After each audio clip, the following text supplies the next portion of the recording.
going on, everybody? Hopefully y'all are doing well and having yourselves a great day. Before we get into everything, make sure you guys hit the thumbs up button, hit that subscribe button, turn on those notification bell icons, and that way you'll know when me and my guest, my awesome guest that's over here, Mike Sports Vibes, make sure to hit those bell icons, and that way you'll know when the both of us go live. So I'm here with my guy, Mike Sports Vibes. Mike Sports Vibes, man, he covers the Sixers, he covers the Phillies, he covers the Vikings. He does such a great job here on these YouTube airways, and I had to reach out to him. I had to hit him up, and I was like, dude, I got to get you on to talk about some of these 76ers games and all that sort of stuff. But how you doing, my guy? What's good? I'm doing good. But until that news came out earlier today about the Philadelphia 76ers, but I know. I got mixed feelings. I feel good, but I feel like, dang, like what the heck is going on? The vibes is different. It's like the vibes were so hyped, and I'm still hyped. I feel like we're still going to win it all. But at the same time, in between time, it's just the fact that they're not going to start the season healthy. And that shit is just like, dang, it sucks. It really does. Keeping it real. No, absolutely, man. It really is a bummer. And I'm going to go to the game tomorrow, but like I expected PG and I expected Joel Embiid to play. Obviously, I love me some Tyrese Maxey. Maxey is a baller. I think Maxey's going to pull out 40 tomorrow. I do. I think Maxey's going to go off and he's going to get 40. That's my hot take for today.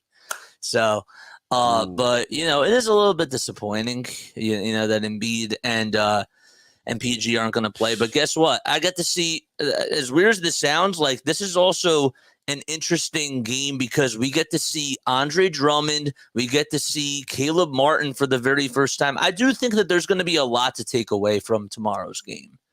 So. Yeah. That part I'm looking forward to. Yes, for sure. But before we get back into the Sixers, okay, look. Let's talk about it. We have to. Let's talk about it. How you feeling? All right, so look, the Phillies. Let's get the Phillies out the way real quick. Go for it. As a diehard Phillies fan, right? And, I go as far back as a little bit further back than the World Series in 2008. Before they won that World Series, I was like watching every game religiously. Like it was amazing to watch when you got Cole Hamels being was he the MVP? I think he was the MVP. Yep. But that team that won that World Series in 2008 with Ryan Howard, J. Rowe, and Shane Victorino, Ruiz, and all the guys was simply amazing. It was a swag. It was like an underdog story, but it was just like us Philly fans, we knew they weren't the underdogs. We knew that it was the big dogs, not the underdogs. We wasn't the little dog. We was the big dog. And the way that this team lost against the New York Mets this season, after the great season, the best record, I think the second best record in NL to the Dodgers, I believe. Yep. But that's right. The way they battled throughout the whole entire season, going through all these injuries, and we still were the first team. We were in first place in our division. It's like, dang, how do y'all go out like that? But it's just so disappointing because it's just like, what happened to the bats? What happened to the pitching? Mainly the relief pitching. Not really the starting pitching. The relief pitching. Correct. Stram and Hoffman. What the heck? Estevez. We traded for him. What happened? What did I miss? How did we go from what we was doing in the regular season to in the postseason, we looking like we can't score, we can't pitch when we need it. Our starters did a good enough job, especially the game. Zach Wheeler, I believe we lost that game, right? We lost Zach Wheeler game. We lost the that was Ranger game. Game one. Ranger had the bases loaded numerous times, and he got out of it. As soon as we put our relief pitching in, we giving up grand slams. We giving up runs left and right. It's something. I'm to the point right now, right? And I love the Phillies. I'm not talking about rebuilding because we got too much talent, but I'm willing to trade some of our starting pitching for some better hitting, some better bats, and for some better relief pitching. Because there's no reason why a relief pitching gets in the game and they can't get the job done like that. That was absolutely terrible. I'm trying to not say too harsh of words, but that was embarrassing. It was. Especially because it's just like, it's to the freaking Mets, man. And I feel like I still feel like the Phillies team was better than the Mets. And we lost to a team that's not as good, in my opinion. You know what I mean? I agree. I agree with that. Yeah. You know, talent from top to bottom. We underperformed. The expectation was to go to the World Series and to get the Commissioner's Trophy. And we lost in the first round. And the main thing, I'm watching these other playoff teams. And as I'm watching them, and it kind of like, at first I was sort of like numb to it. Of course, like you're always going to be, you know, you're going to feel numb from like the loss. But then like as the next series goes on, it's sort of like, I don't want to say it gets swept under the carpet, but it feels a little bit better. And when I'm watching these other teams, it's like that they just play small ball and they find ways to get on base. And the whole identity of this team is to slug, is to hit for power. And I notice that, you know, we used to have like the Gene Seguras or like even Reese Hoskins would find ways to just get on base. And everybody wasn't killing the ball. Now when I'm watching the Mets or when I'm watching the Dodgers or the Guardians, they're finding ways to just bunk guys over. And I remember like DJ always said like on his Sixers pods that he just like wanted basketball players, like guys that could just ball, like Ricky Council, guys that could just take it to the cup. I want baseball players, man. I want guys that can just find ways to get on base, be very scrappy, and just bunt. Like that's what I feel like our baseball team needs, and they're lacking that right now. Do a little bit of everything. Going back to the 2008 World Series champions, when Shane Victorino, the Flying Hawaiian, not only he played great defense, right? Amazing defensively, but he played good offense. See, our center fielder this year, what was his name? I know his name. Rojas. Rojas, Rojas, right? I was doing a play-by-play live, and one of my YouTube people put in the comments and said, "You might as well just say that's an automatic out." That's bad. Like if that's an automatic out as soon as he's at bat, that's just like, I don't know, man. We don't need players that can't. If you gotta be, can't hit. You can't just play defense really good, and then when you're at bat, you can't do anything. Like we don't need those type of players. So, like I said, we got to figure out. I'll get rid of some of our pitching. I don't know who we going to trade. You know what I mean, I didn't really think that through. We just signed Christopher Sanchez to a deal, so I don't know about him. I don't know about Ranger's contract. I'm not really sure what his contract's looking like. I think he's on the end of his deal. I don't know, but they're gonna owe him a lot of money. Right. So it's like, would you pay him or do you want to get some more bats? Same with like the only pitchers that I know I'm not getting rid of. Like my favorite pitcher on this team right now is Wheeler. Wheeler is my favorite pitcher, like starting pitcher.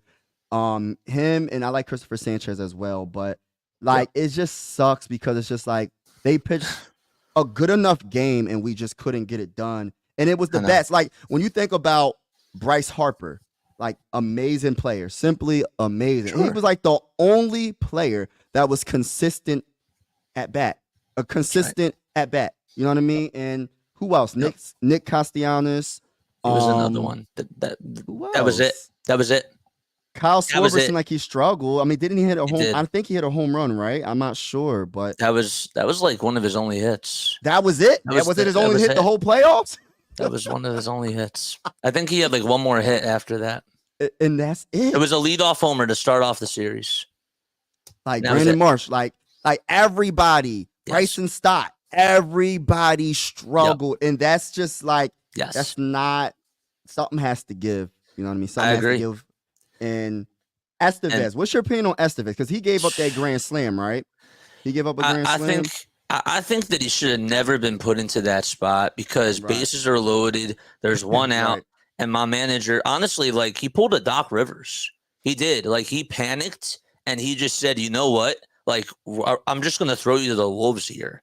And while he has to produce, but it's like remember like when Doc Rivers. The best analogy I can make here, from a basketball perspective, do you remember like when Doc Rivers would have Joel Embiid come back in the game with like 6 minutes to go or like 4 minutes to go, after. So like they would start off in the fourth quarter. You all knew that Embiid was going to take his rest, but he would sit him for like 8 minutes, and they could be up by 22. And now it's like, whoa, we're only up by 5. Now we need you to come on in.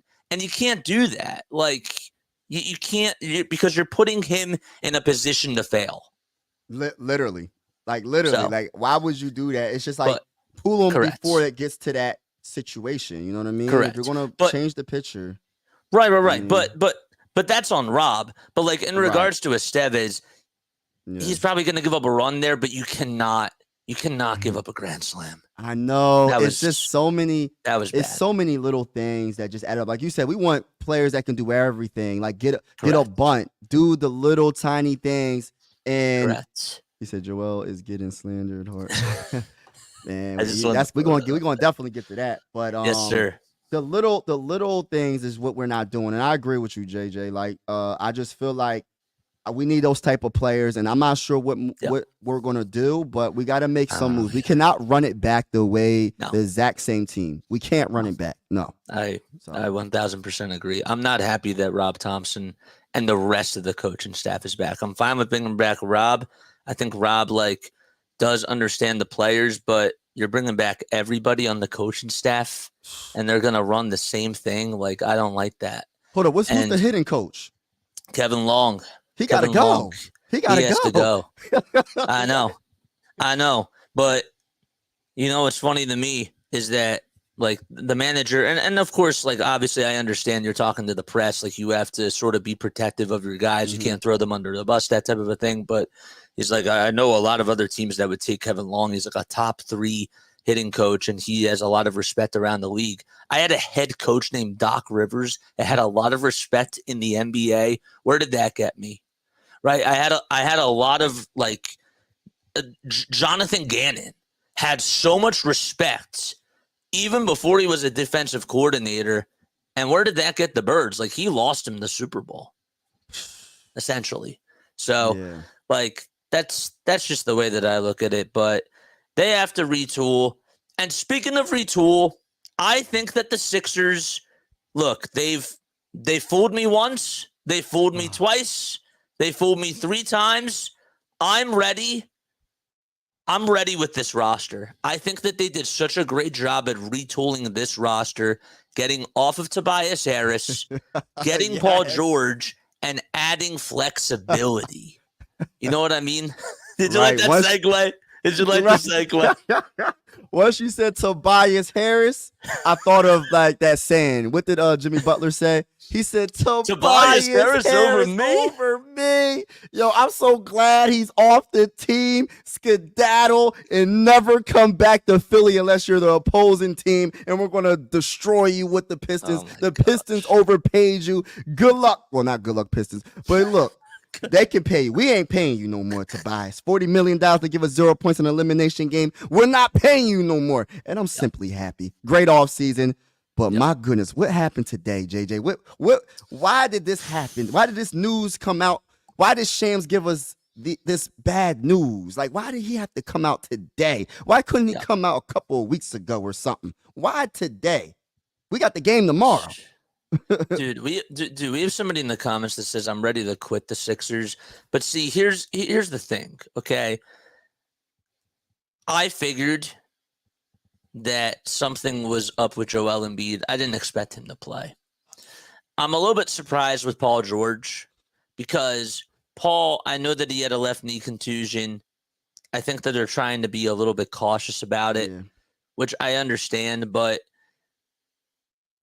I want him healthy throughout the rest of the season, but I'm disappointed because as a fan, like, I want to see my team succeed, and I'm so tired, and this is probably going to set me off on a tangent. I will try to stay on topic here, I promise. You go ahead. Talk your talk, bro. Dude, I'm so tired of just these super teams, like, just trying to figure it out, like, in the playoffs, or like only spending 6 games together. Team chemistry matters. I hate to be that guy. You can't just put a team or a big 3 on paper and just hope that it works. That's not how it goes. Look at the Miami Heat.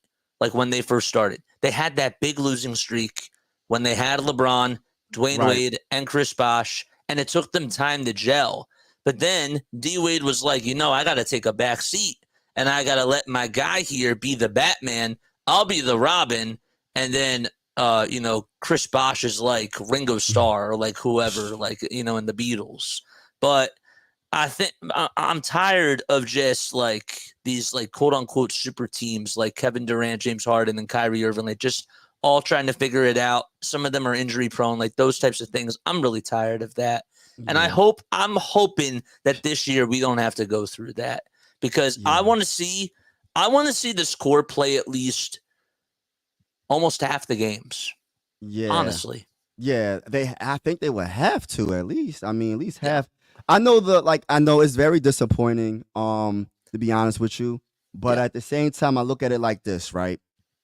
At the end of the day, we're in the business right now of winning championships. Whatever it takes, we're trying to win a championship. So who's to say? I'm not saying this is going to happen. What if he did play and whatever is wrong with Joel or whatever is wrong with Paul George, it gets a little worse. And then they still putting up numbers, and they playing 30 straight games, and all of a sudden they out for a longer period of time. So I look at the end result. I just want a championship. You know what I mean? So we can't have it both ways where we're just like, all right, we want to play every game. Well, which we do. We want to play every game. I ain't trying to count nobody's pockets. They're getting paid the big bucks. We expect you to play all these games, all 82 games. It's like, come on, man. It's basketball. It's a game. It's come on, like. But at the same time, we want them to be healthy when it counts the most, and when it counts the most is postseason. But it just sucks because we're just like we want to see our players. We want to see Joel and Paul George and Tyrese, see how they flow together, see how the chemistry is. But the first game, though, like that's what makes it bad. It's the first game, and it's at home, and it's at home, and they play the Bucks against the stinking Bucks at that. Now, but like I said, I'd rather have them healthy when it counts the most. And but like you said, they have to play at least half the games, hopefully a little bit more to build that chemistry. But like I said, there ain't no excuses. This year, we got the talent. We got a complete roster. Like you said, Caleb Martin, Drummond. We got Oubre back on a bargain of a deal. Kelly Oubre, that was a good pickup. Reggie Jackson. Reggie Jackson. Eric Gordon was a good pickup. People sleeping on Eric Gordon. I got this feeling he gonna be all right. He gonna be better than Kyle Lowry. I'll tell you that. In my opinion, no hate on Kyle Lowry, but I think Eric Gordon is gonna show some Sixer fans something that I'm not saying he's gonna be the back in the day Eric Gordon and all that, but he's a streaky shooter, and I just like his game. I think he's gonna be good with Tyrese Maxey. But I do too. Drummond, my hot take is he's going to have a double-double tomorrow against the Bucks. And on top of that, I believe we're going to have a McCain sighting. And McCain no, we're not, because he messed his he got hurt. He got hurt, right? The head. Yeah, the head. Never mind. My bad. Is he out though? Is he out? I think he would be, right? Because it wasn't like a lung contusion or something, or he had a concussion. He had his head on the floor, like when diving he had his head on the floor, and he had to like go to the hospital that night. It was during a preseason game. Of course, like this all just happens to the Sixers. They're like the most cursed franchise. Why though? Why everybody getting hurt, man? I don't get it. But even though we got Paul George and Joel Embiid out, you know what I mean? The one thing that's truly a blessing is, all right, Paul George, right? That knee, whatever, the contusion, it looked bad to me. Just I'm not a doctor. I was like, man, I hope he didn't tear his meniscus. I hope he ain't out for the season. But it's just a bone bruise, a bone bruise. So it's just like it could have been a lot worse. You know what I mean? So, and then with Joel Embiid, maybe they're just being extra safe, like you said in the beginning of the video. You know what I mean? Yeah, I know. Yeah, it is disappointing. I mean, I'm still gonna be rocking it at the WFC. I think Maxey's gonna go for 40 tomorrow. I do. What jersey you wearing? I had to wear number 21, man. 21, Joel Embiid, MVP, baby. I actually have another hot take for you. Uh-oh. I think that Tyrese Maxey this year is gonna finish as a top 5 MVP candidate. That's a very hot take. It's a very hot take. Ooh, and here's why. Competition, but I said, let me hear you, brother. Let me hear you. The reason why is because Embiid and George aren't going to be playing in back-to-backs. And if they're both going to be, missing some time, and Maxey's going to be playing all the time, I think he's going to be the number 1 scoring option. And I think that he's going to have something to prove this year. I love it. I love it. Did you see the ESPN rankings, like the NBA top 100 players? No. Have you seen that? They got Paul George number 21, and they got Tyrese Maxey 19, and they have Joel Embiid, former MVP, one of the best players in the NBA when healthy. Yes, sir. They got him number 8. They got 7 players better than Joel Embiid. I said, "Oh my goodness, what are we doing here?" But I'll take Steph Curry, and maybe I'll take Luka Doncic. You can argue Joker. You can argue Joker, but that's he was number 1. He was number 1. Joker was 1. Luka was 2. 3 was Giannis. 4 was who was 4? I forgot who 4 was. SGA, 4. I think. SGA. I'll take Embiid over SGA. And 5. Guess who 5 was? Which really just made me. That's what made me make a video about it. Guess who 5 was? He's on the Celtics. Guess who 5 is? Oh no, he's not better. JT's not better than him. Jason Tatum was 5 on the ranking of the top. I said he's not even the. Look, this is just my opinion, y'all. Yep. I don't even think Jason Tatum is the 5th best player. I don't even think he's the 1st best player on the Celtics. I think it's Jaylen Brown. He was the MVP. I just think overall, what he did in the playoffs over Jason Tatum couldn't even buy a basket some of the games. And on top of that, Jaylen Brown was guarding Luka, and Luka was cooking Jason Tatum when he was playing defense on him. I don't understand how Jason Tatum is ranked 5. It doesn't make sense. Where is who's putting him on this pedestal? Why are they putting him on this pedestal? The league just I don't loves understand him. it. The league just loves him. It makes no sense. I mean, he's a good player, but he ain't do nothing in the playoffs. Yeah, I know. I get it.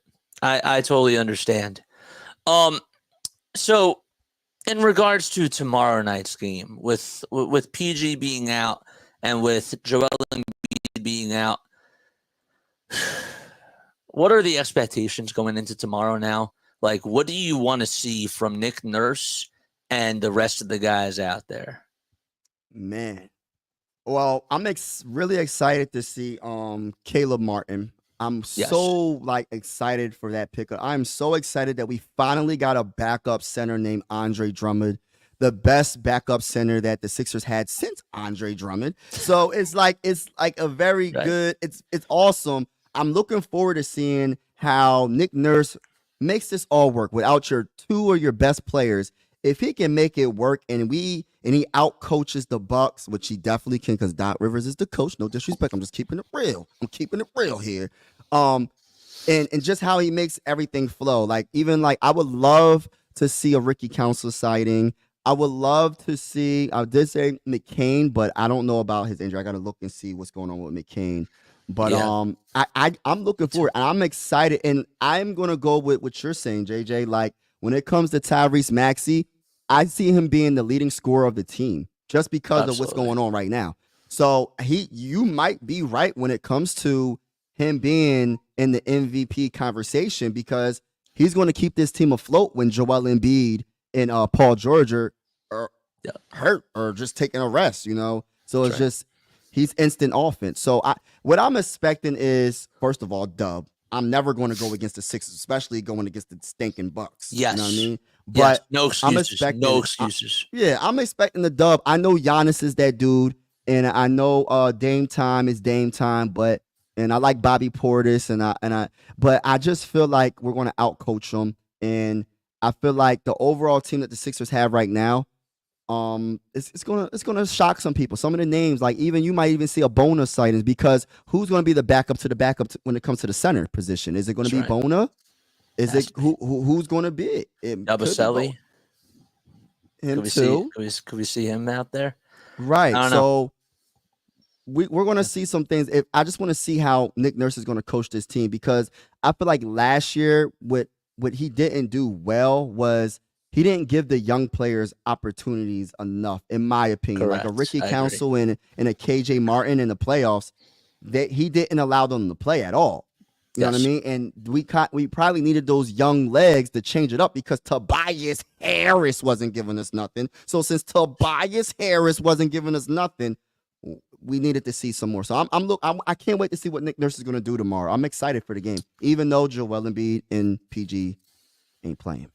You bring up some really, really valid points. The thing that I'm looking forward to, I've been watching Tyrese Maxey play in these preseason games, and I'm seeing alley-oop passes now, like to Andre Drummond.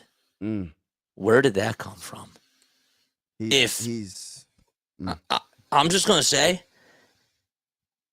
I know I might be like looking a little bit far ahead, but if Tyrese Maxey can become a good alley-oop passer and he can get you like 12 assists, oh my gosh, game over. Oh my gosh, they're winning the chip.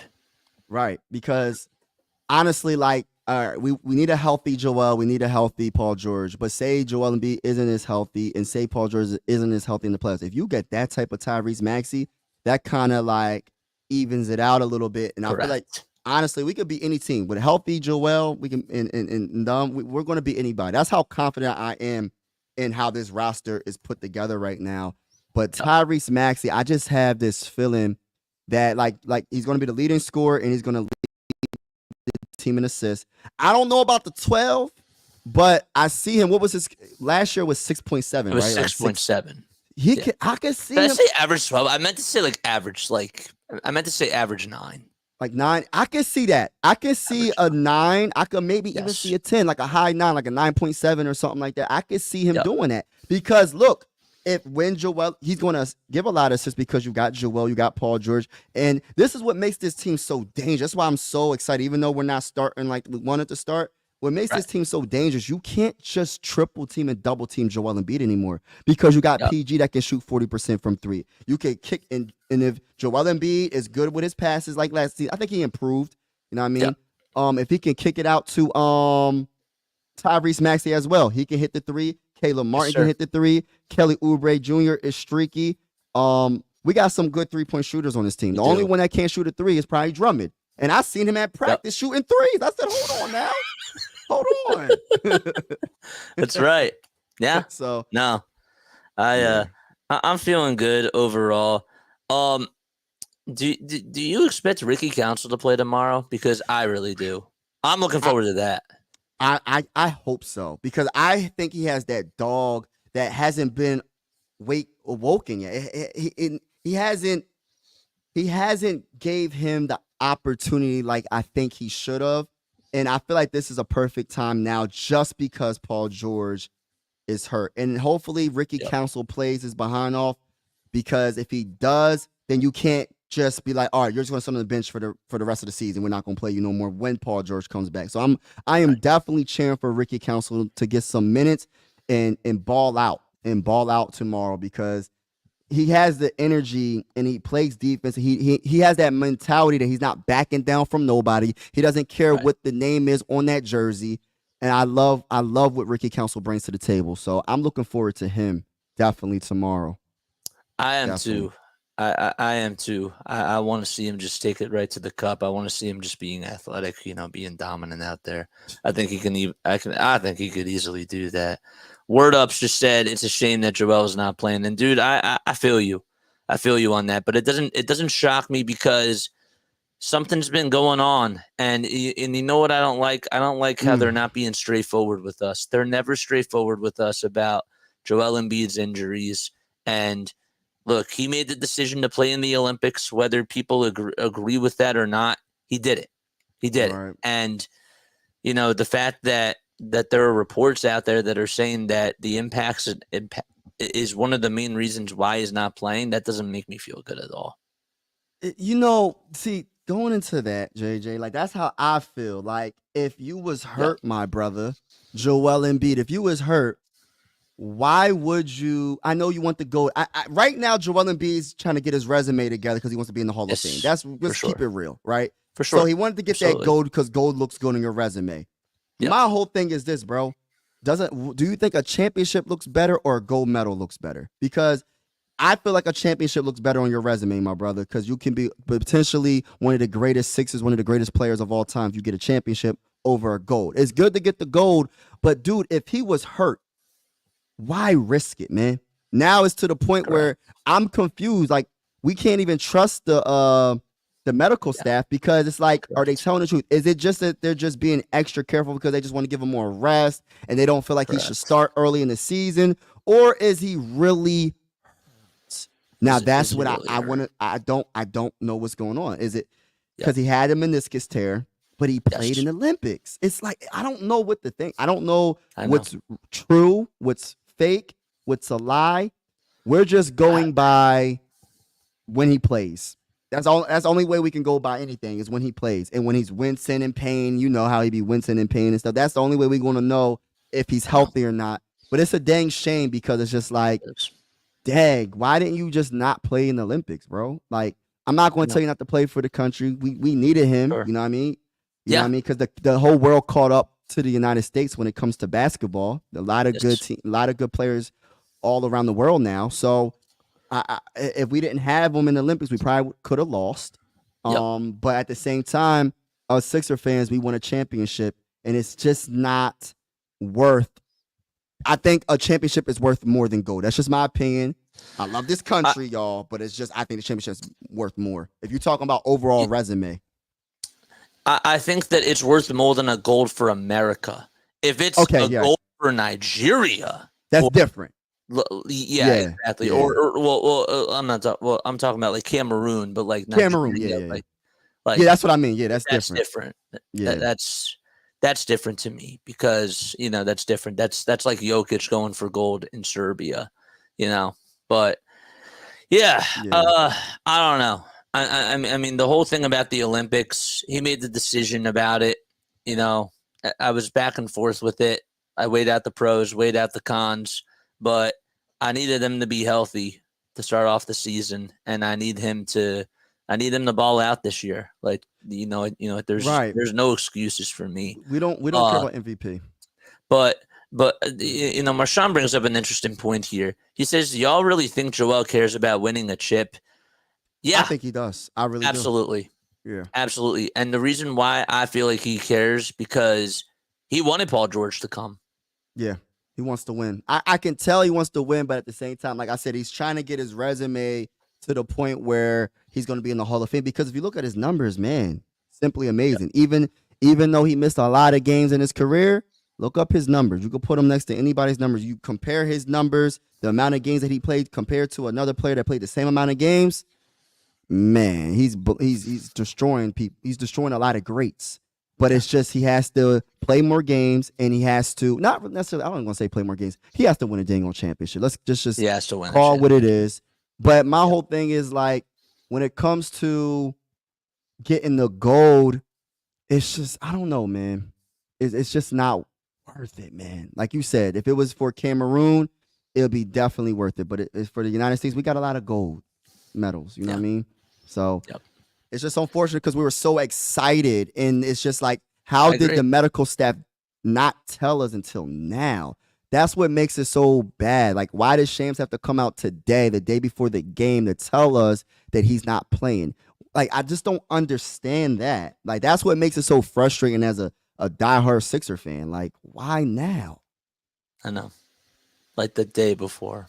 The day before. So it's like everybody that bought the ticket, oh, we're going to see Joel and Paul George. Now, you know what I mean? But I'm going to have to suffer from that. But, man, like it is what it is. I do have to say, like, I did see him drop 70. I saw that in person. Oh, you saw that? I saw that in person. $20. Gosh, Lee. $20 for 70 points. I didn't get to watch that game, man. I'm so disappointed I missed that. That's the one game I missed, man. Like, I said, yo, he put up 70 points? Yeah. Like, wow. On Victor Wembanyama? Yeah. One of And the best that was also the defenders. same night. That was the same night where Cat dropped like 65, but he made like 9 threes and they lost. They ended up like losing the game. But Embiid only attempted 1 3. That's like what makes it more impressive to me. Yo, JJ, do you think AD is better than Embiid? I don't know if you heard that like little sound effect back there, but I heard that. yeah. Nah, I don't think that. I don't think AD is better than Joel. No. I'll take Joel Embiid any day when he's healthy over Anthony Davis. Definitely. Like going to that, like, and I was saying like before, like if you would have put Joel Embiid on that Lakers team and replace him with AD, they would have won a championship, but they would have been more dominant, in my opinion. That's just my opinion. I just think Joel Embiid is a more dominant player than AD, and he had LeBron James. Yes. You know what I mean? I mean, people. You know what I mean? Like, nah, he ain't better than Joel Embiid. Nah. Let me ask you this. Okay. Everybody healthy this year. Okay. What seed do you see them finishing as? I want the 3 seed at the very least. See, we thinking alike because I think the 3 seed. All right, look, I think 4 is like. We didn't play too good, man. We something ain't right. We must have been hurt a lot. I feel like with this amount of talent, it better be top 3. I don't really care about number 1. I don't really care about the seeding, but we have to at least be top 3 because I just feel like I don't want to have no chance of being a playing team.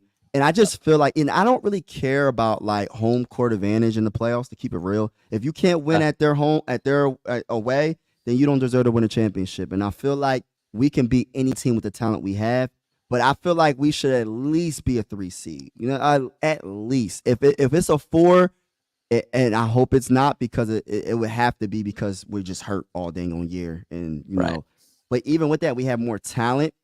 Like if we, I don't want to get into if we didn't have Tobias and replace Tobias with Caleb and I don't want to keep doing that, but like it's just like it's true though. Like if you could take off Tobias Harris and you replace him with one of those players, it's just a different story, man. We just got more talent. I think that just the subtraction of Tobias Harris is going to make them better. I think that just the subtraction of Paul Reed is going to make them better. And I was a Paul Reed supporter, you know, but my man just got clobbered in the playoffs. He couldn't get a rebound. He couldn't put any points. He was such a minus. And every time for so many years, when Joel Embiid was off the floor, he's a superstar. He's a top 3 player. How can you replace that? You can't. But like the drop off was such. Oh my gosh. It was so bad. And now I feel like if they're at -10 or if they're at like a 0, then that's great. But like we were at -56. -56. It was that bad. Look, and it's so crazy because like this is why I have so much respect for Joel. People always come at Joel and his injuries, right? But think about this. Any great player would love these numbers. What did he average in the playoffs against the Knicks? Cooking them. 33 points. I think 12 rebounds and 6 assists. And he was blocking shots. He was playing solid defense until he had to do too much. You know what I mean? Because every time you give him a break, what happened? You put Paul Reed in, they make a run, then you had to hurry up and put Joel Embiid back in because they making too much of a run. So he didn't really get any rest. So it's like you put after wear and tear over time because of the fact he just had surgery on his dang on knee. But talking about Paul Reed in the mud, and I agree with you, JJ. I had a lot of love for Paul Reed in the mud, but he just wasn't the guy. He was getting cooked by Hartenstein. He was getting cooked by. He couldn't rebound. He couldn't score. It was Tobias. We had 2 Tobias Harrises on the floor. I know. When I think about it, it's bad. It was so bad. That's so bad, man. But it's crazy. It's I think that we've come a far way. I will miss D'Anthony Melton. I will miss a little bit of somebody healed. I still believe, and this is the last thing dwelling on for like last season. I still think that in Game 6, Buddy Hield should have started off in the second half. He had the hot hand, but I also understand that Tobias Harris is the big contract player.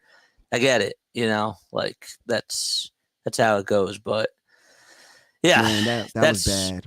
That's it for me dwelling upon last year. I'm ready to officially turn the page. I'm ready to turn the page. Exactly. And so I wanted to do a little exercise with you.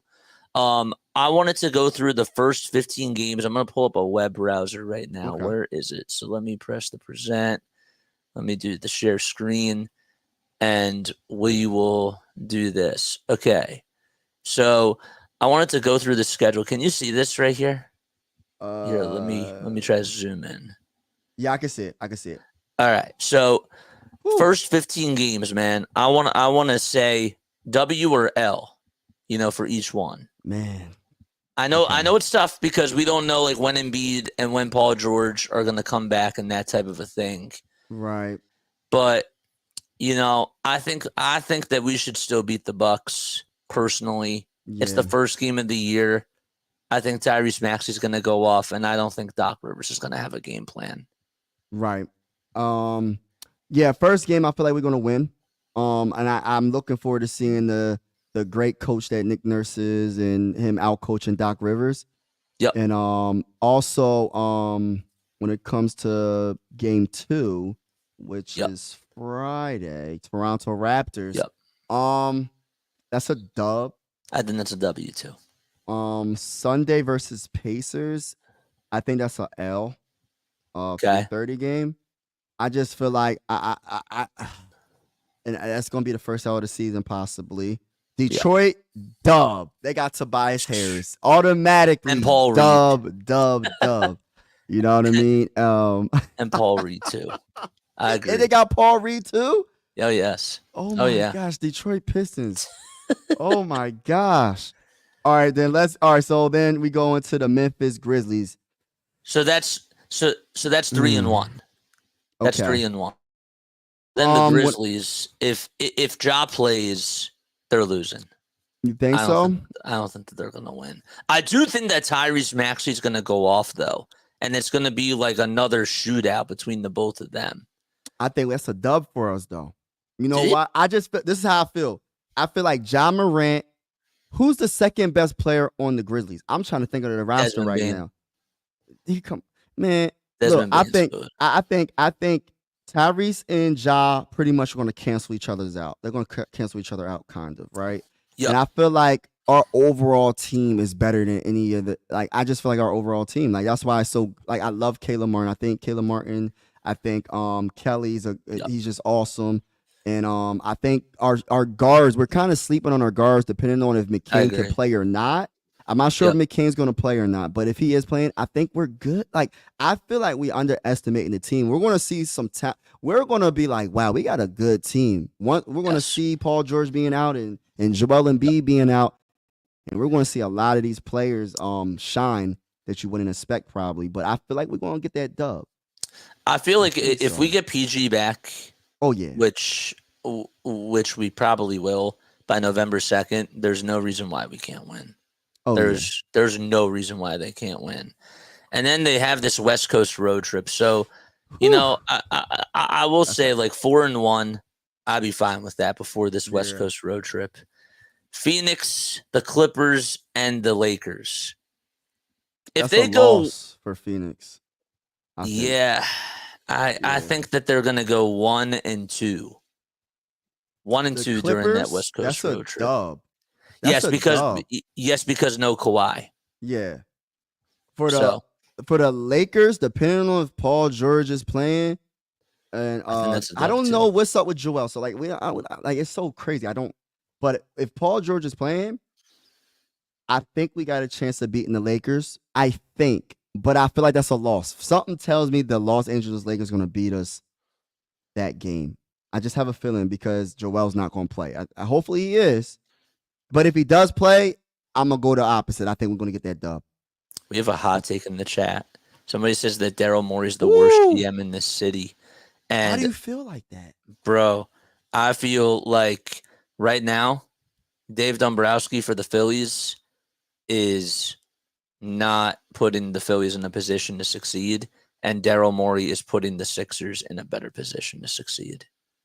I think this is how I look at it. I think he did a great job this offseason. If you think about it, we still kept all our first round picks. We still kept their second round picks, right? Yep. We signed Paul George without, he's a free agent.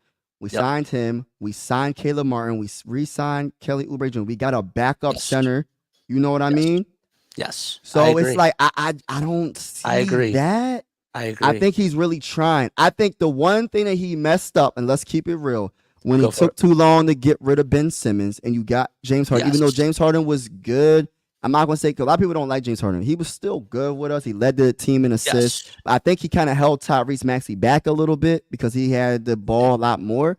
But James Harden was good for us for the most part. It's just he didn't do anything in the playoffs consistently, and Joel Embiid was hurt again. You know what I'm saying? So that's not kind of, you know the vibes with that. I'm not going to get into that too detailed, but but I feel like if the trade was true when it comes to trading Ben Simmons for Tyrese Halliburton, I think that's of rumors that were floating around. I don't know how true that was, but imagine Tyrese and Tyrese on the same team. Just imagine. And then you could have Tyrese Maxey be the 2. You don't even have to worry about him running point. Let him do what he really likes to do is score. So it's like, if that's true, if the rumors are true, bruh, I think Daryl messed up there. But for the most part, you got to think about what he had to improve. We had Al Horford. We got rid of that. We got rid of Al Horford. He didn't do nothing for us. There was numerous players. You know what I mean? We had Ben Simmons that didn't want to even play. He quit on the team. So I just think overall, and then think about this. Hardcore for all. Think about this. Think about how we got first-round picks for James Harden. We got 2 first-round picks, right? For James Harden, or was it in a first-round pick swap or 2 second-round picks or whatever? Yes. We got all that back for a player that didn't want to play for us. So we got plus Nico, plus Rocco, plus KJ Martin. We got a lot. So I think he's cooking for the most part. I don't think a lot of GMs could get that done, to be honest with you. No.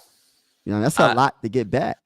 I don't think so either. And Hardcore says I'm not taking Dombrowski, or I'm not saying Dombrowski is good either. But I'll take Daryl Morey right now over Howie Roseman. I'll take him over Dave Dombrowski right now because Howie Roseman and Dave Dombrowski failed their organizations this year. But I mean the Flyers, that's another story.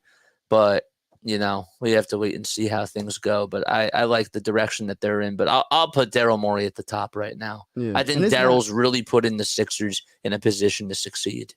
Right. And it's not his fault that Paul George got hurt. You know what I mean? It's not his fault that Joel Embiid got hurt. And the list goes on. Even Tyrese, I think he jammed his finger the last game or something. Yes, he did. It's just it's just stuff that be happening to us. But it's just I think he put us in the best position to win because, like I said, I as much as people want to say the East is not as good as the West, we definitely top heavy. The teams in the Eastern Conference. Look, I don't like giving the Boston Celtics any credit because I can't stand them. You know what I mean? I like a player. I like Jaylen Brown, but I don't like the Celtics, right? When you talk about the Knicks, they definitely improved. They got the Bull Towns. They got Mikal Bridges is struggling. We'll see if he struggles in the regular season. They re-signed OG Anunoby. They still got Jalen Brunson. They still have Josh Hart. They got a team, and then when you talk about the Bucks, I ain't trying to give them no credit though, JJ, bro. But they got Giannis and they got Dame Time, and who else is in the East? The Magic is up and coming. The Pacers are Donovan there, Mitchell. Right? The Cavs with Donovan Mitchell. So there's some teams that we got to get by. You know what I mean? So I agree. We this is gonna be a very interesting season for us. And Tyrese Halliburton and Pascal Siakam. Right. And that's why I feel Siakam is underrated. A lot of people didn't like Siakam because I was saying years ago, I was like, yo, I'll trade Ben Simmons for Siakam. People were looking at me like, you're tripping. I'm like, yo, I'm dead serious. I'll trade him for Siakam right now. But, Right. Yeah. No, I know. I know. All right. So back on track. So we had, so before they go into this West Coast trip, we had them go 4-1, and then so you think that they're going to lose to Phoenix? Yeah, that they'll beat the Clippers, probably, but then they'll lose to the Lakers. Yeah, I think that's an L. So that's 5-3. Okay, we beaten the Bobcats. Yep. That's We're 6. And then we play the Knicks. That's the now first. look. Now there's so many. That's the like, first playing game. That's the first playing game. Yeah, we win in that game. Look. I don't care. I feel like we gonna cook them. I feel like Joel Embiid's gonna be back by then. I feel like Paul George's gonna be back by then. Yes. Tyrese Maxey's gonna be playing like an MVP by then. It's gonna be vicious. We're gonna be one of those teams that people gonna be like, dang, we just woke up a sleeping giant. So look, we getting that dub. We're not losing in Philly, bro.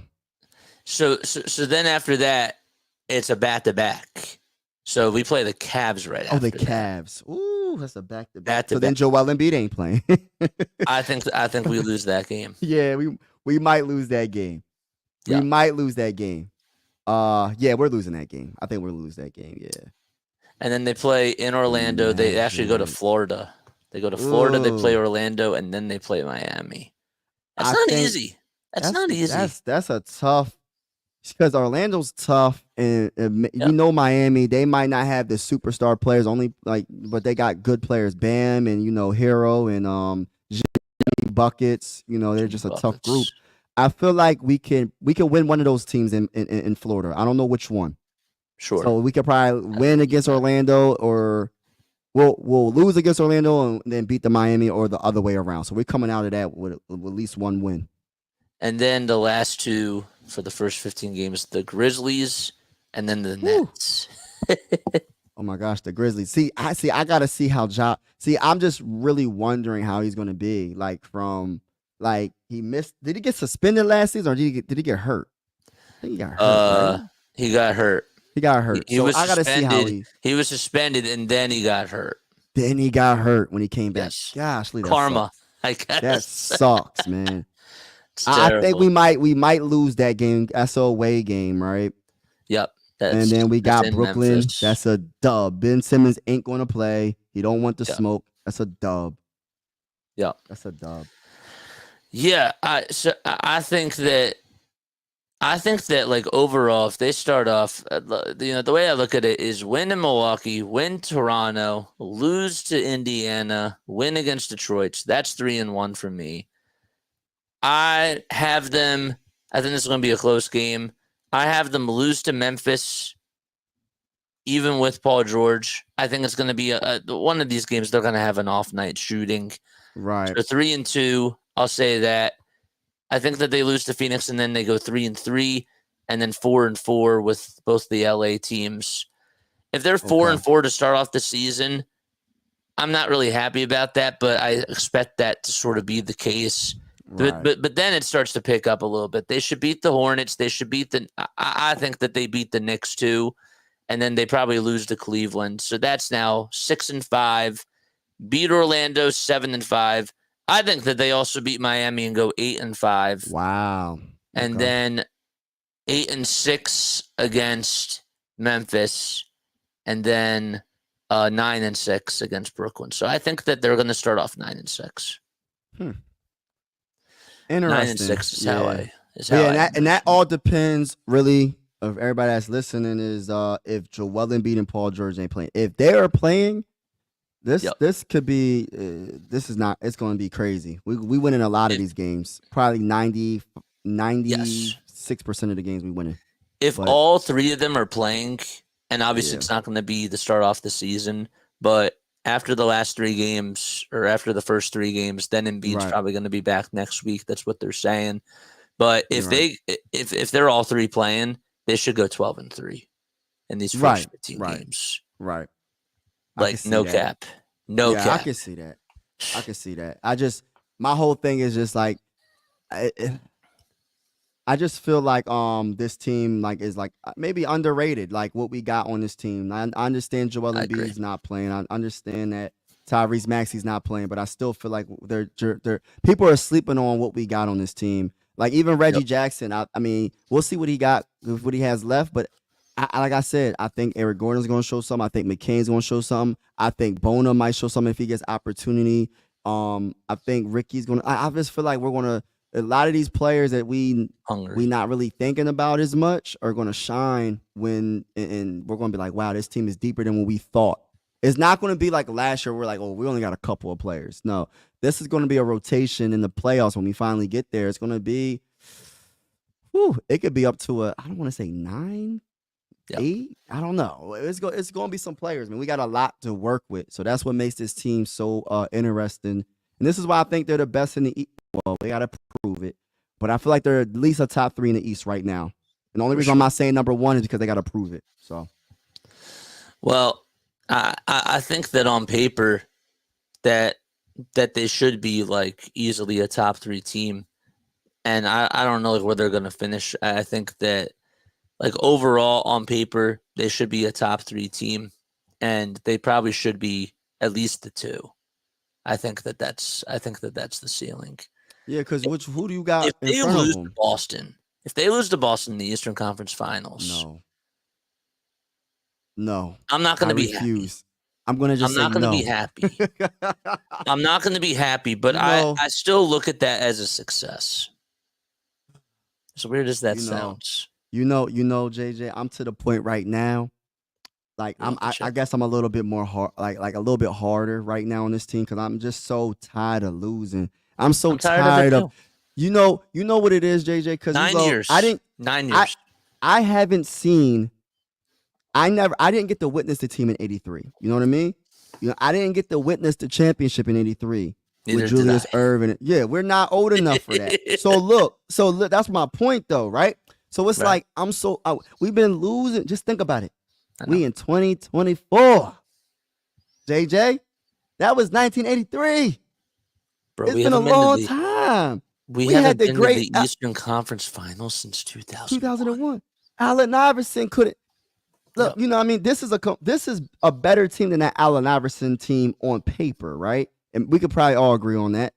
Yep. Like on paper, it's deep, it's better. Man, if AI had a Paul George on his team, if AI had a Tyrese Maxey or a Joel Embiid on his team, instead of what he had, no disrespect, I don't want to say like the players are scrubs like Aaron McKee and Eric Snow. Mutombo, R.I.P. to Mutombo. R.I.P. Yeah, so it's like this is the better team, like overall than that 2001 team, and this I just want we have to do something this year. But I agree. The biggest factor is what it unfortunately is health, and then you said earlier in the video, you said chemistry. You can't just throw all these players together, all these superstars together, like the Miami team you was using an example, which was perfect because they lost to the Mavericks in the finals that first year. So it's like they have to have enough games together to just build that chemistry up to even be on the level of a Boston Celtics. Because we got to remember, the Boston Celtics are the champions. The Boston Celtics got that chemistry. Even though Jason Tatum is overrated, in my opinion, I don't care what any of you Boston Celtic fans think. I agree. He's overrated, right? And so it's like they got the chemistry, though. We don't got the chemistry because we haven't played it. We haven't seen it on the court. And we know Tyrese and Joel probably got that chemistry, but it's a whole new team. We got a lot of new players on this team. So we got to see. I will tell you, if there's any coach in the league that can figure this out, it's Nick Nurse. He is such a great head coach. I am a huge fan of Nick Nurse. What are the expectations for Nick Nurse this year? He got to get this team. All right. So look, this is my whole thing is like the simple things, right? Like last year, I hate going back to last year. But the simple things, I'm big on rebounding. Yes. I'm big on the small little things that people don't really take into account until the playoffs happen. The ball movement, the rebounding, the boxing out. You can't just go. Sometimes everybody got to do their part. Some players are going to have to box out. Some players are going to have to go get the rebound. So I just hope his coaching is, oh my gosh. Sorry about that. Yeah. I just hope his coach is just this. I hope he coaches up this team and just shows them the small things because the small details add up. And if you don't do the small little details, you're not going to win a championship. So I just want to see that in this team, a better rebounding team. That's for one, hands down, boxing out and being a little bit more scrappy on the defensive side of the ball and just making the adjustments and giving other players a chance and an opportunity. But I expect him to potentially be the coach of the year if he can make it all work. If he can make it all work, potentially can be the coach of the year but then again, they might knock him because you got a Joel, Tyrese, and Paul George. But still, it's a whole bunch of new players on the team. So I expect big things from Nick Nurse this year. If he doesn't coach well or good or great, then we got some questions because this is a good enough team to win. This is a better team than that. This is a better team than the Raptors team, in my opinion. Overall, it's a better team than that team. So come on, let's get it. This is the best team that he's had to work with. And look, I mean, you're gonna look at like Marc Gasol, Hall of Famer, Kawhi Leonard, Hall of Famer, Kyle Lowry, Hall of Famer, Pascal Siakam, potentially a Hall of Famer, Serge Ibaka. Like they had all those guys, and then a young OG Anunoby at the same time. So like it was an incredible roster.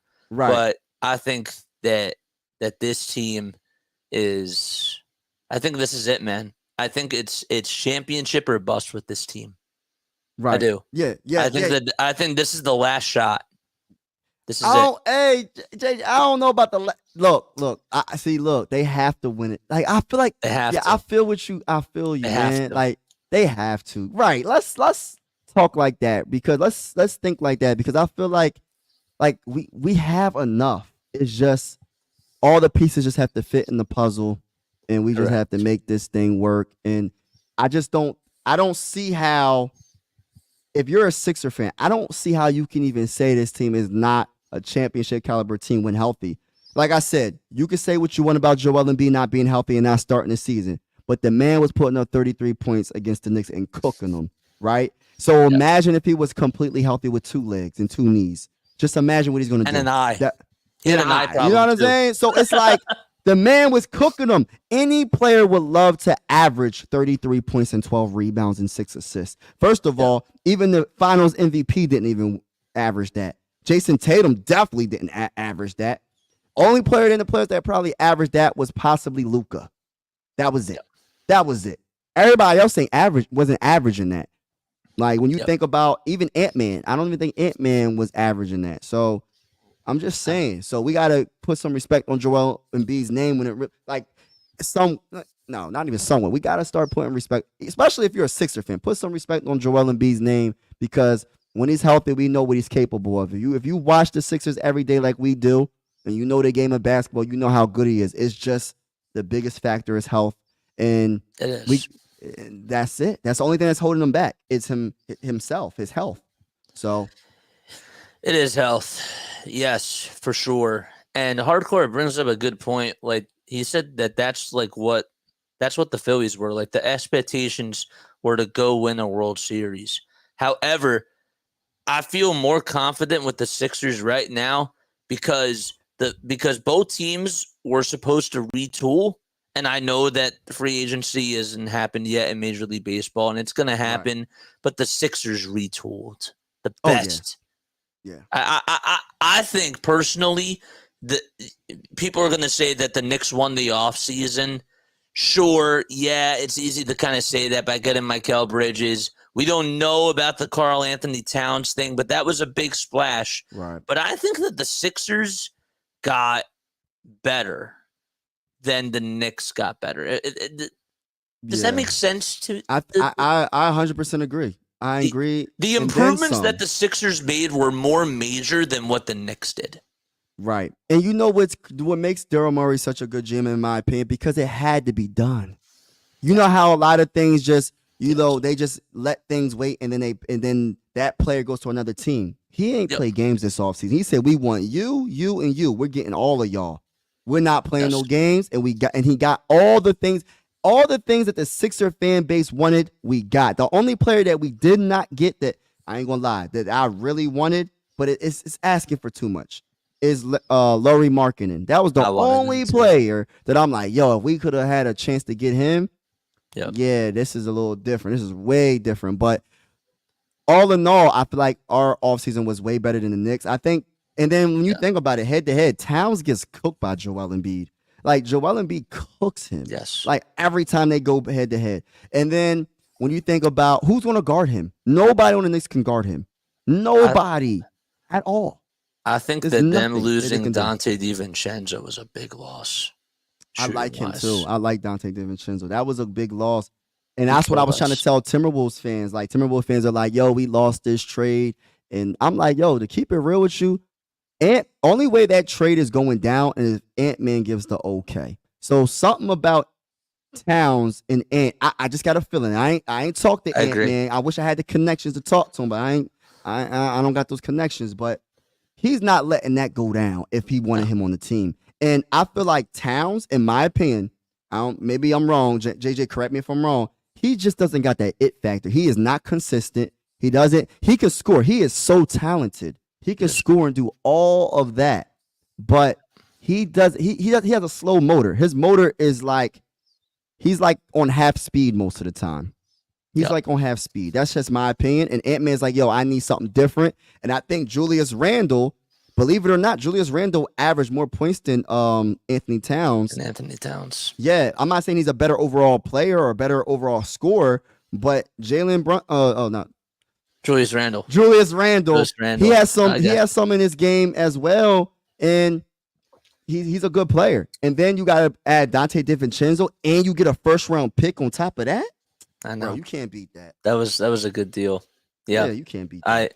I think that the Knicks are making a big gamble on it, and that's another reason why I have the Sixers at least the 2, because I think that could be costly. But that's just me. Before I let you go, okay, I wanted to do one more thing with you.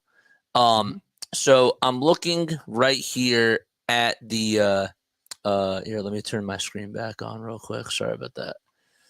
I wanted to pull up the depth chart really quickly for the Sixers. All right, how ESPN has it is they have Tyrese Maxey, Oubre at the 2, Paul George at the 3, Caleb Martin at the 4, and Embiid at the 5. My ideal lineup for this team is I want, like, come playoff time, I want Lowry at the 1. This is come playoff time. Lowry at the 1, Maxey at the 2, and then at the 3, I want what's his name at the 3, and then Paul George at the 4, and Joel Embiid at the 5. Why am I missing out on what's his name? Where is it? Caleb Martin. Yeah, I'm sorry, I overlooked it. But how would you, if we're going into the playoffs and everybody's fully healthy, what would be your number 1 starting lineup? All right, so look. All right, so this is hard, Matt. This is tough because I love Kelly Oubre Jr. so much. I like him, but I just feel like he's better coming off the bench. And I want that firepower to. Like, I want that to come on the, like, we need that off the bench. Instant offense gives you energy on defense on both sides and all that. But it's just like, so I'm gonna take him out. So I'm gonna take him out and I'm gonna switch either Kyle Lowry or Eric Gordon at the 2. Yes, one of those 2 players at the 2. I'm gonna keep Tyrese at the 1. But that can switch depending on the things. It can switch, between the 2. And then I got Paul George. I have him at the 4. I got him at I'm gonna keep him at the 3. It just depends on the matchup and like, right. Man, this is tough. I know. This is tough. Yeah, you can put Paul George at the 4, put Caleb at the 3. Yeah, I might do that. So I'm gonna put Paul George at the 4, put Caleb at the 3. So we got Tyrese at the 1, between Eric Gordon, Kyle Lowry at the 2. We got Caleb Martin at the 3, Paul George at the 4, Joel Embiid at the 5. But the other thing too is that if I'm sorry, I didn't mean to cut you off. No. I was just thinking about what else we can do. But you're good, bro. See, I'm thinking if we go up against the Knicks, I want a defensive lineup out there, and I feel like this starting 5 would be really nice against the New York Knicks. I think that they would size up really, really well. They played really physical. They would give Jalen Brunson a very, very tough time. and I like that with this starting five here. However, if they go up against Boston, I'd be interested to see if they, put Lowry in the lineup and then have Maxey at the 2 and then just leave the rest as is and have Oubre come off the bench. That's the way that I look at it, but I think it is all based off of matchups. Because look, my bad, not to cut you off, but this is why I go for like the small little details matter so much in basketball, because like when you talk about the Knicks, right? They're one of the best rebounding teams in the NBA, and you got little Josh Hart, only 6'4". He had like one game, he had like 19 rebounds on her. So it's like we have to. That's why I want to put like it depends, Caleb or Paul George at the 4, because it's like I want them, because I know they're going to be good at rebounding. I know Caleb Martin's going for them boards. I know, even though it might not be like the statistics, it's not going to be high, but I know he's going to be a dog. He's going to be like, oh, you're not getting no rebounds over me. And that's why I'm kind of like it's just all about the small things. And then when you talk about, what's his name? Gershon Yabusele, I want to see what he does tomorrow as well. Hopefully he gets minutes, because things might change this lineup up, man. We might be able to change it up a little bit more. Sure. We'll see what happens. But I agree with you. I think what you're saying with the lineup, it just depends on the matchup. It really does. The matchup is what's going to change the lineup up. But I'm also, and no one's really talking about this, but you know what I'm really fascinated with? I'm so fascinated during this regular season, like what's going to happen in the second and even in the third. Well, sorry, the second and even the start off the fourth quarter, because I feel like they have so much more flexibility now because they don't have Tobias Harris. I would love seeing a lineup out there with Kyle Lowry, Tyrese Maxey, Kelly Oubre Jr., Paul George, and Andre Drummond. Like, give Embiid his rest, right? Give Caleb Martin his rest, and just, have them come off the bench, like, feeling really good, and then give Paul George a little bit of rest. But I feel like the depth on this team is unbelievable. They are deep, man. That's really are deep. I feel like people underestimating this team. And that's why I'm saying, like, that's why it's such a big deal about this Andre Drummond pickup. Like, imagine if we didn't have Andre Drummond right now. You know what we would be like? Us Sixers fans would be like, man, we didn't even get the backup center. So just I'm just so happy. And I think he was one of the first players we got, right? Signings. Yes. I think he's one of the first signings we got. So I think we're going to be good. We're going to be good overall. I think that, like you said, in the fourth quarter, especially if we're blowing out teams in the fourth, and even if we're not, like you said, we just trying to rest Joel. We trying to rest our players. So when it counts the most, they're good. Sure. So Andre Drummond, like you said, he could probably start at the 5 sometimes in the fourth. And you know what? Yeah. I was just thinking this. I don't know if it will work out, but maybe you can try, depending on the matchup. Like if it's the Boston Celtics, certain points, you can put in a Andre Drummond and have a Joel Embiid in at the same time. That was the other thing I was going to bring up to you. Yeah, is the big, the Twin Towers 2.0. The Twin Towers type deal. Yeah. So that can be something that he can try out. You know what I mean? Like that's something that he can try out. I'm just looking forward to seeing what he's going to bring to the table when it comes to this lineup. He has a lot of talent to work with, so there's no excuses. So that's why I'm like, yo, tomorrow against the Bucks, I want to see some different things from last year when it comes to his rotations and just giving other players an opportunity to shine. So like I said, Ricky Council, I want to see him play. Like, I don't care. I want to see Ricky Council play. And if there is an opportunity, and if he plays, I have a good feeling he's going to ball out. So that's when it comes down to, like, I think if they need like an offensive possession, or if they like need a bucket, they could have a lineup out there. If they just need to get like a shooter, they could have Jared McCain, Tyrese Maxey, Paul George, Kelly Oubre Jr., and Joel Embiid. That'd be a really good lineup too. There's so many there's things. There's so much flexibility. Or they could even go small ball, and they could have Maxey, they could have Lowry, they could have Gordon, Paul George at the 4, and then Embiid at the 5 if they need to score. Right. It's crazy. Like, that's why the I'm lineup just so combos are excited. wild. That's why I'm so excited. And that's why I don't see how anybody can be like, I understand we starting off the season a little rough when it comes to our superstars not playing. But if you know basketball and you know the players that we got on this team, we got some ballers, man. We got a lot of ballers. We got a lot of wings. We have athleticism. We have a mixture of a little bit older and a little bit and really young. And I feel like that our draft, I think Daryl was cooking in the draft as well. I think McCain, even though, people might feel some type of way about him, they probably wanted to get a wing instead. But I feel like McCain, I still wanted Dalton, but in all honesty, man, Jared McCain can ball. He can ball. He can. He can ball. Maybe he can be even good enough eventually, not this season, but maybe even eventually to be playing next to Tyrese Maxey. You never know. We'll see what happens, But this year we just going for the championship, so we're gonna have those veteran point guards next to Tyrese when it counts the most, like Eric and Kyle and them. So I agree with you. And by the way, at the time of this recording or at the time of this live stream, Boston is smoking the Knicks 54-32. Y'all gotta stop overrating them Knicks, man. Gotta stop overrating them Knicks. Them Knicks ain't all that. They got some talented players, but they not all that. And like I said, Joel Embiid averaged 33 points on one knee. I know. Just saying, man. And one eye. And one eye.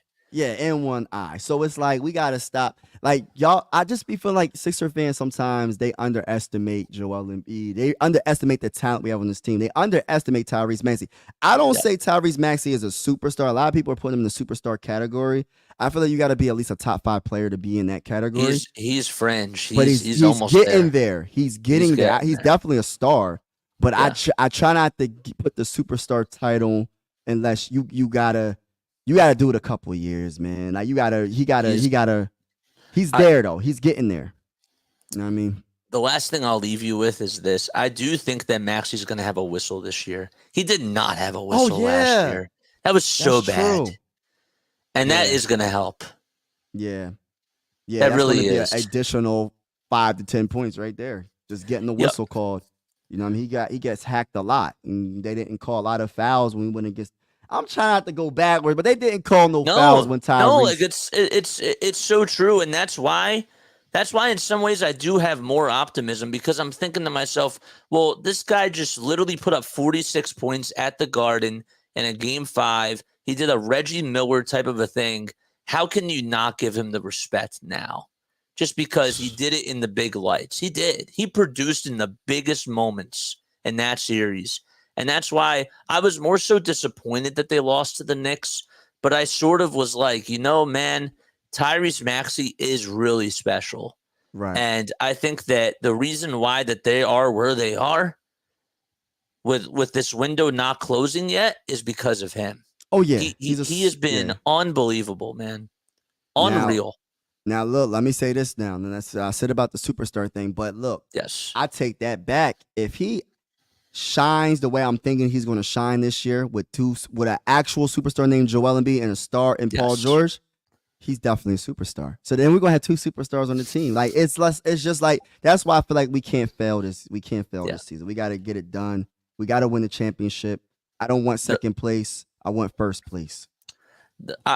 I'm hoping this year that they run the ball through Tyrese Maxey and that they have him as the number 1 option. Not saying that Joel Embiid can't be a number 1 option, but as the regular season goes on, I don't want the miles to wear on the tires for Joel Embiid. I know that he can ISO. I know that he can do things one-on-one, and I still want him to get – I want Tyrese Maxey to feed it to him. But if they can run the ball through Tyrese – and I feel like if Tyrese takes that step that I know that he can take, it's game over. And that's why I feel the way I feel about them winning a championship. It's not because of Joel Embiid, and it's not just because of them getting Paul George. I really think that Tyrese Maxey is the X factor. I do. If he becomes more so of a point guard, but like if he thrives as a shooting guard, but just has like point guard abilities, right?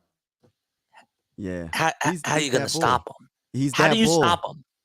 Yeah, and look, and I was saying, And I feel like even his defense, even his defense, I think it's going to be a lot better than it was in the last few years. But like, I 100% agree with you. I feel like I hope Nick Nurse, like you said, runs the offense through Tyrese Maxey a lot more to save Joel Embiid, and it just put more on Tyrese Maxey's shoulders, because I feel like he can hold it. I feel like he can give him the keys. Give him the keys because at the end of the day, he's that bull. He's very talented. Every year that he's been in the NBA since he's been drafted and getting minutes, his average has been going up every single year. He puts in the work and he deserves it, which that's why he averaged, like 26 points this past season, and at like 6.8 in assists, and I don't know what his rebounds is, but he is improving like I said, he can literally average 30 something points this season, and I think he will. And then I want Joel Embiid to take a step back because I don't want that wear and tear on him in the regular season. Who cares about, as long as we, like you said, top 3 seed, who cares about that? We just want Joel Embiid. I want him to do the other stuff though. I want his rebounds. If his scoring goes down, which I think it needs to go down, I feel like get rebounds more. Right. Worry about the rebounds. Play better. I don't want to say better defense because he's one of the best defenders in the NBA, but be better. Lean towards the defense a little bit more. Maybe you could be the defensive player of the year if you play Joel Embiid, because there was a couple of chances where he was looked at as, he could possibly be the defensive player of the year because he's really that good. So put the offensive responsibility on Paul George and really Tyrese, and play better and get rebounds and focus on playing defense. I want Embiid to be setting screens. Like that's the one thing I did like about the Olympics, was that I saw him more so being utilized as a screener. If he can set screens for Tyrese Maxey, good night.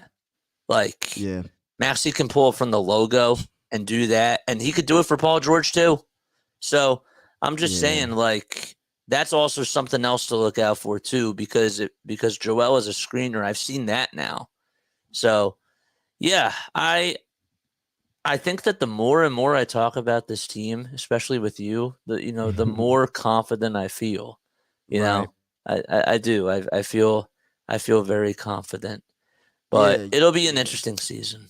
Yeah, I think we need to be confident in this team because we got the talent to match why we feel the way we feel. That's why we're so disappointed because of the opener. We didn't get to see our 2 stars play, but like I truly feel like there's no way this team can't be one of the best teams in the NBA. Not even just in the East, just period. And by the end of this season, we're going to have the last laugh. We're going to have a lot of haters throughout the season because they're going to say, oh, you guys are just good in the regular season.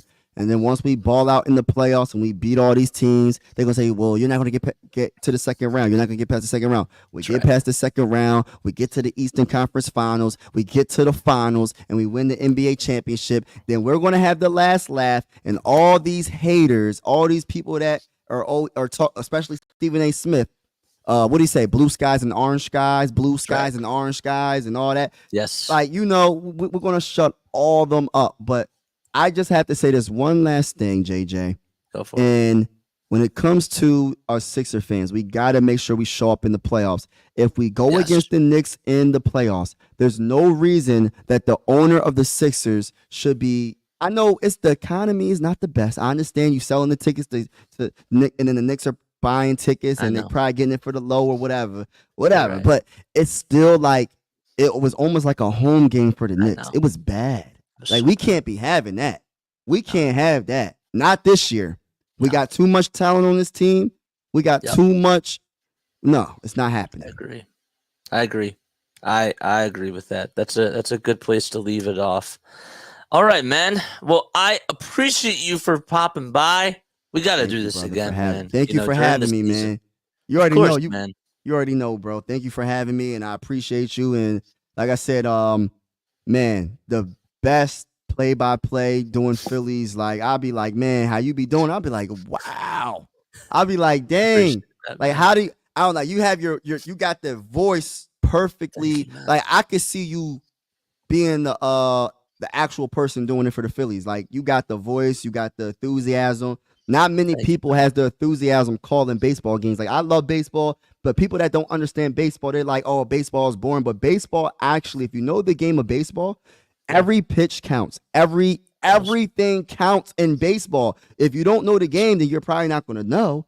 But the way you make it exciting. So shout out to you and keep doing what you're doing. You know what I mean? Because it's amazing. I'll be like, yo, this bull, he's doing it big. Big things popping over there. So I appreciate that. If you on my side, make sure you go subscribe to my bull JJ.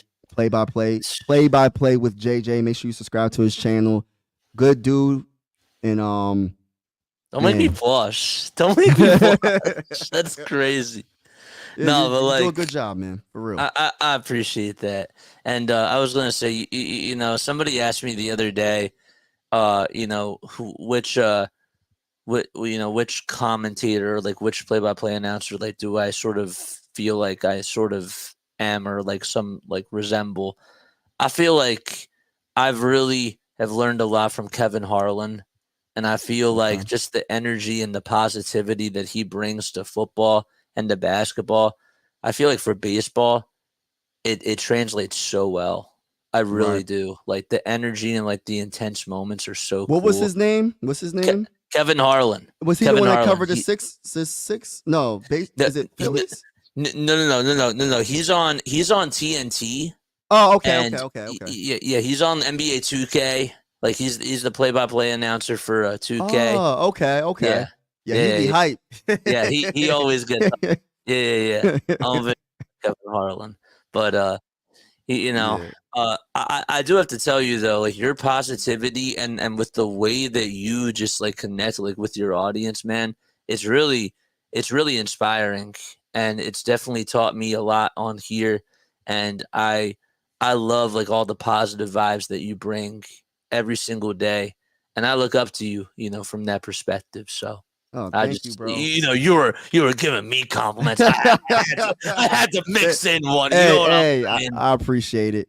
Yeah, it's fun. It'd be funny, like, cause like I'll be just talking about the game, and then randomly, like, I'll be watching the TV, like I was doing the play-by-play for the Vikings, and then a Taco Bell commercial came on. I was like, yo, I can't stand Taco Bell. Does anybody like? What's your favorite fast? I just be changing the subject just to change it up a little bit. Of course, you know what I mean. But like, yo, like it's just so fun to me. Like I actually like really like doing YouTube. Like I do it for fun, and I do it to connect with people. Cause like to be honest with you, like I'm a loner. Like I just stick to myself. I just got my wife and my kids, and it's just my circle is super small. And and like the people that on my YouTube channel, like they like my family. Like that's why I say YouTube family. Like the people that be rocking with me, I really like talking to them. And that's what makes me. And my whole mission for like why I do YouTube is like there's so many things happening around the world that's not good, and I just want to bring some type of positivity and bring some excitement just to get people away from that just for a second. You know what I mean?